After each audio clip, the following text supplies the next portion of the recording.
Hello viewers, আর mobile হসপিটালে স্বাগত জানাচ্ছি। নতুন আর একটি ভিডিও নিয়ে আসলাম আজকে। Infinix hot 12 ফ্লে charging problem solve, একেবারে পরিষ্কার করে চার্জিং প্রবলেম সলভটা দেখিয়ে দেব কিভাবে সমস্যার সমাধান করতে হয়। তো আমরা চলে গেলাম ডায়াগ্রামে। সিস্টেমেটিক যে ডায়াগ্রামে দেখো, এটা হচ্ছে আমরা যে চার্জিং পাতা আমাদের এখানে এসে সেটিং হয়। এই চার্জিং পাতার মাধ্যমে আমাদের ভোল্টেজটা চলে আসে চার্জিং বেস থেকে আমাদের চার্জিং পাতা হয়ে আমাদের এই মেইন বোর্ডের এই কানেক্টরে এসে ভোল্টেজটা ঢোকে। তো এখানে ভোল্টেজটা ঢোকার পরে দেখো তিনটা লাইনে এখন এখানে পরিষ্কার করে দেখানো হয়েছে। দেখো ডান সাইডেরটা ভি বাস লাইন, ভি বাস ভোল্টেজ কত থাকে 5 ভোল্টেজ। এবং দেখো আরো দুটো লাইন, একটা হলুদ আর একটি সবুজ লাইন গেছে। সবুজ লাইনটা 3 নাম্বার পিনে আর হলুদ লাইনটা হচ্ছে 4 নাম্বার পিনে। এই দুটো ডাটা মাইনাস এবং ডাটা প্লাস, ডিপি এবং ডিএম, এই দুটো লাইন, মোট 3টা লাইন। এই দেখো 3টা লাইন আমাদের সরাসরি কোথায় আসছে, এই দেখো। তো এখানে কিন্তু এই বিন্দু দেওয়া থাকে। অনেক ক্ষেত্রে এই লাইনগুলো চেকিং এর ক্ষেত্রে এই পয়েন্টগুলোকে মেপে মিটার দিয়ে আমরা দেখতে পারি যে ভোল্টেজগুলো ঠিক আছে কিনা, যে আমাদের ভিবাস পয়েন্ট এবং ডিএম পয়েন্ট এবং ডিপি পয়েন্ট, এই 3 জায়গাকে আমাদের চেকিং করার জন্য এভাবে সার্কিটটা তৈরি করেছে কোম্পানি। তো যাই হোক, আমাদের এই 3টা লাইন আমাদের সরাসরি এই দেখো চলে আসছে। চলে এসে আমাদের কোথায় যাবে এই 3টা লাইন আমরা তোমাদেরকে দেখিয়ে দেব। তো এটা দেখার আগে যেটা আমাদেরকে এখানে দেখতে পাচ্ছ, আমাদের ব্যাটারি কানেক্টর এসে দুটো ভোল্টেজ দুটো লাইন ইন করেছে। তো এই লাইন দুটো আমাদের সেই আইসি থেকে আসে, একটা সিপিইউ থেকে আসে, চার্জিং আইসি থেকে একটা, সিপিইউ থেকে আসে একটা। তো আমি পরে দেখাচ্ছি যে কোথায় থেকে আসছে। তো আমাদের যে ইনপুটের যে 3টা কানেকশন, সেই 3টা কানেকশন আমাদের কোথায় যাচ্ছে সেটা আগে আমরা দেখব। একটু ভিডিওটা মনোযোগ সহকারে দেখবে, ভিডিওটা টেনে দেখবে না, তাহলে বুঝতে পারবে না। তাহলে এখান থেকে আমাদের যে 3টা লাইন থাকে, সেই 3টা লাইন আমাদের কোথায় গেল আমরা এখন দেখব। যেই দুটো লাইন আমাদের ডিপি এবং ডিএম লাইন, এই লাইন দুটো আমাদের কোথায় যাচ্ছে, সিপিইউ তে চলে যাচ্ছে।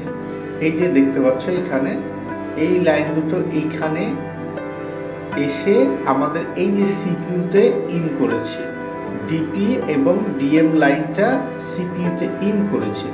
সিপিইউ তে ইন করার পর সিপিইউ থেকে আবার আউটপুট একটা সিগন্যাল, এই যে আমাদের বেগুনি কালার, এই বেগুনি কালারটা ট্র্যাকটা আমাদের কানেকশনটা কোথায় যাচ্ছে, ব্যাটারি কানেক্টরে যাচ্ছে।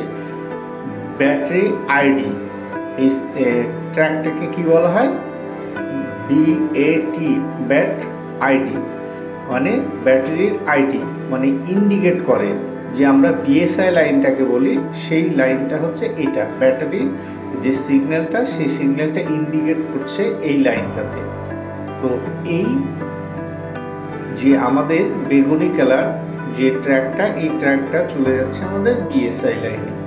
আচ্ছা, এবার আমাদের যেতে হবে চার্জিং আইসির কাছে।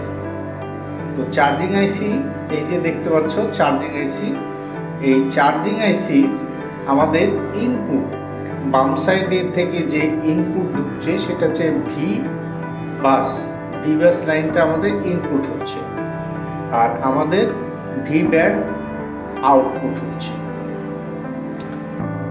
আচ্ছা, আমাদের এই যে এখানে আমরা দেখে নিলাম, এই যে ইন লাইনটা মানে আমাদের ডিএম ডিপি লাইন ইন হচ্ছে, এবং যে লাইনটা আউট হচ্ছে বেগুনি কালার, এই যে সিপিইউ থেকে উপরের যে আমি ইন্ডিকেট করলাম ওই জায়গাটা থেকে বেরিয়ে আসছে আমাদের কি কি আইডি, ব্যাট আইডি মানে ব্যাটারির আইডেন্টি সিগন্যাল।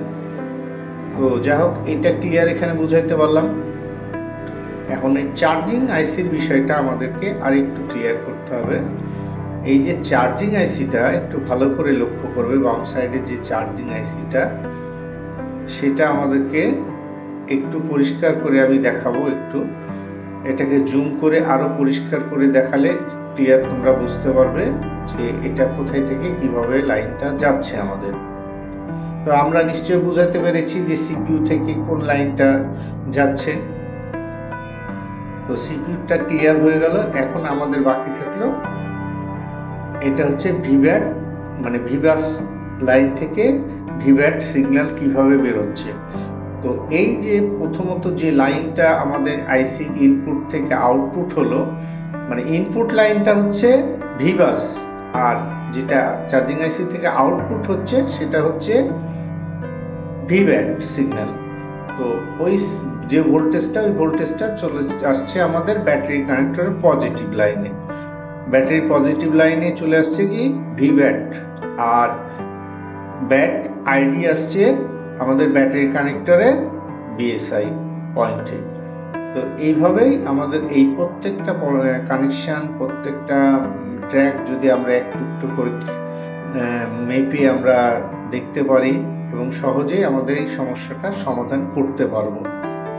তো যাই হোক, আমরা পুরো বিষয়টা একটু ক্লিয়ার করেই বোঝানোর চেষ্টা করলাম তোমাদেরকে, কোথায় থেকে কোথায় লাইনগুলো যাচ্ছে। এই ট্র্যাকগুলো সম্পূর্ণভাবে আমাদেরকে চেক করতে হবে। তো তারপরে আবার ভালো করে দেখো, লক্ষ্য করো যে আমি এই যে চার্জিং আইসি, এই যে চার্জিং আইসি আমরা দেখতে পাচ্ছ।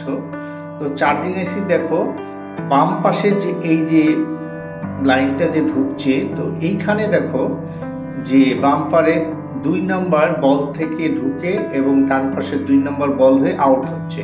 তো এই ছোট আইসিটির নাম কি আইসি? ওভার ভোল্টেজ আইসি। ওভার ভোল্টেজ আইসি হচ্ছে 5 ভোল্টেজ ইন এ থাকবে এবং আউটেও 5 ভোল্টেজ থাকবে। মানে ওভার ভোল্টেজ আইসিটার কাজ হলো, মানে কখনো যদি বেশি ভোল্টেজ আসে সেক্ষেত্রে আইসিটা কেটে যাবে, এর ইনপুট আউটপুট একই ভোল্টেজ থাকে।